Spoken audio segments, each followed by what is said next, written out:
In front of me is Huawei MatePad 11.6 PaperMatte Edition, and today I would like to show you how you can use split screen. Begin by launching one of your apps that you wish to use in split screen view and accessing it in the background. To do that with Trick's navigation, use this square button.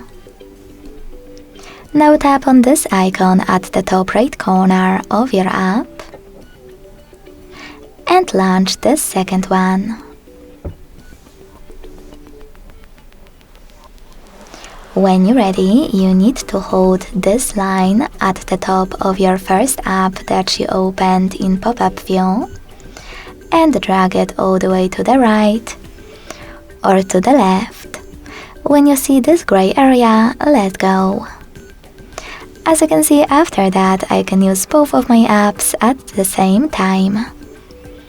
If you wish to go back from this mode, drag one of your apps all the way to the right or to the left and click on Home button. Thanks so much for watching. If you enjoyed this video, leave a like, comment and subscribe. Bye!